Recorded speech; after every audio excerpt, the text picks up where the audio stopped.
चुनावी चंदे पर सीजीआई डीवाई चंद्रचूड़ सख्त हो गए हैं और उन्होंने मोदी सरकार से इस पर जवाब मांगा है। जी हाँ, मामला बहुत दिलचस्प है। मामला क्या है, इसके लिए आपको वीडियो में लास्ट तक बने रहना है, वरना आपकी समझ में नहीं आने वाला है। आइए शुरू करते हैं, पूरा मामला आखिर है क्या। मसला ये है कि चुनावी चंदा जो है बहुत बड़ा एक हथियार है मोदी सरकार का। मोदी सरकार पर आरोप लगते रहते हैं कि वो जो एजेंसीज हैं उनका दुरुपयोग करते हैं।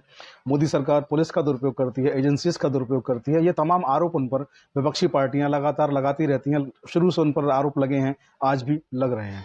लेकिन इसके साथ ही मैं आपको बता दूं कि एक बहुत बड़ी चीज़ जो है वो है, मोदी सरकार के पास जो फंडिंग है वो तमाम राजनीतिक दलों से बहुत ज़्यादा उनके पास फंडिंग है। उनके पास तमाम जो चुनावी चंदा है सारे राजनीतिक दलों से उनके पास बहुत ज़्यादा मात्रा में चुनावी चंदा आता है। इसी चुनावी चंदे पर अब सीजीआई चंद्रचूड़ सिंह की निगाह पड़ी है और उन्होंने मोदी सरकार से जवाब मांगा है। मसला ये है कि इस मामले में जो वरिष्ठ वकील हैं सुप्रीम कोर्ट के प्रशांत भूषण जी, वो एक मामले में बहस कर रहे थे। तो उन्होंने जो है सीजीआई साहब से कहा कि सीजीआई साहब, आप बहुत अच्छे न्यायाधीश हैं, आप बहुत अच्छा न्याय कर रहे हैं देश में, लेकिन 2022 से हमारा ये मसला पेंडिंग है। 2022 से लेकर अब तक जो है इस मामले को इस मामले का निस्तारण नहीं हो पाया है, तो कृपया करके इस मामले का निस्तारण कर दें। सीजीआई साहब बोले कि हम ठीक है, मामले को देख रहे हैं, उसका निस्तारण करेंगे। लेकिन इसी बीच सरकार की तरफ से पक्ष रखने वाले वकीलों ने कहा कि इस मामले का निस्तारण नहीं हो सकता, क्योंकि ये मामला इस मामले से अलग है और ये मामला जो है वो मनी बिल है। उन्होंने इस मामले को मनी बिल बताया, तो इस पर प्रशांत भूषण ने आपत्ति की और उन्होंने कहा कि ये मामला केवल मनी बिल का नहीं, ये मामला भ्रष्टाचार का है। मैं आपको बता दूं कि ये मामला जो है वो 2017 के आसपास से शुरू होता है। उस वक्त के तत्कालीन जो वित्त मंत्री थे अरुण जेटली जी, उन्होंने एक बिल पेश किया लोकसभा में, और उस बिल में उन्होंने उसको मनी बिल का नाम दिया। और उस मनी बिल में उन्होंने कहा कि ये जो रिप्रेजेंटेशन ऑफ पीपल जो एक्ट है 1951 का, उसकी सेक्शन है 29, उसमें संशोधन की उन्होंने बात करी। और संशोधन की बात उन्होंने करी तो उन्होंने उस वक्त में ये बिल पास भी करवा लिया। और उसमें ये सबसे बड़ी बात, सबसे महत्वपूर्ण बात जो थी वो ये थी कि कोई भी व्यक्ति बैंक जा करके किसी भी राजनीतिक दल को चंदा दे सकता है। उसको चंदा देने की जो रकम होगी वो 10,000 रुपये से लेकर और 1 करोड़ रुपए तक वो जाकर दे सकता है। इसको उन्होंने इलेक्टोरल बॉन्ड का नाम दिया।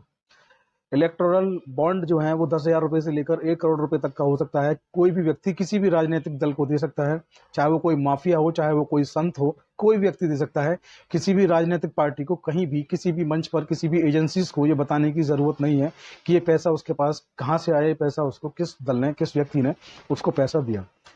2017 में ये बिल पास हुआ और उसके बाद से लगातार जो फायदा मिला चंदे का, अगर मैं बात करूं तो बाकी पार्टीज को केवल 5% चंदा मिला और भाजपा को जो है 95% जो है वो चंदा मिला। और इस चंदे की दम पर ही उन्होंने जो है अपना इतना बड़ा साम्राज्य स्थापित किया। हालांकि उस वक्त में आरबीआई ने और चुनाव आयोग ने इस बिल का विरोध किया था, और इस बिल के विरोध के चलते कुछ समय के लिए लगा था कि ये बिल लागू नहीं हो पाएगा, लेकिन ये बिल लागू हुआ और इस बिल चला भी।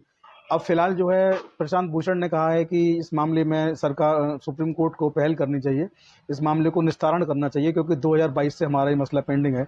इस मामले को देखते हुए, इस मामले की गंभीरता को देखते हुए सीजीआई साहब ने मोदी सरकार को नोटिस जारी कर दिए हैं और 31 अक्टूबर को उन्होंने मोदी सरकार को समय दिया है। 31 अक्टूबर तक आप इसको पेश करें। 31 अक्टूबर को इस मामले की सुनवाई सुप्रीम कोर्ट में होगी और डीवाई चंद्रचूड़ साहब इस मामले की सुनवाई करेंगे। तो इलेक्टोरल बॉन्ड जो है 10,000 रुपये से लेकर 1 करोड़ रुपए तक की कीमत का, ये कोई भी व्यक्ति किसी भी बैंक में जाकर किसी भी राजनीतिक दल को दे सकता है।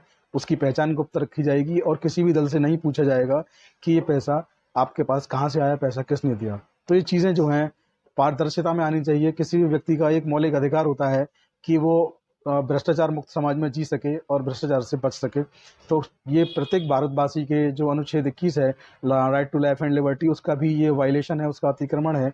क्योंकि जब कोई राजनीतिक दल है और हम जानना चाहते हैं कि उसके पास ये पैसा कहाँ से आया, तो वो नहीं बताएगा आपको, क्योंकि इस तरीके का कानून भारत में मौजूद है। यही प्रशांत भूषण ने सुप्रीम कोर्ट में कहा है कि ये केवल मनी बिल नहीं, ये भ्रष्टाचार का मामला है। सुप्रीम कोर्ट को इस पर सुनवाई करनी चाहिए। फिलहाल इस वीडियो में इतना ही। आप लोग बने रहें चौधरी लीगल एसोसिएट के साथ। जो भी इस वीडियो में अपडेट होगा आपको अपडेट कराएंगे। वीडियो अच्छा लगा हो तो इसको फॉरवर्ड करना ना भूलें आप लोग, हमें इसके साथ सब्सक्राइब करना ना भूलें चौधरी लीगल एसोसिएट पर, और हमारे दूसरे यूट्यूब चैनल ऑफिशियल प्रतीक चौधरी पर आप लोग हमें सब्सक्राइब करें। आप लोग हमें फेसबुक और इंस्टाग्राम पर भी फॉलो कर सकते हैं, आईडी सेम है चौधरी लीगल एसोसिएट। आज की वीडियो में इतना ही। जय हिंद, जय भारत, नमस्कार।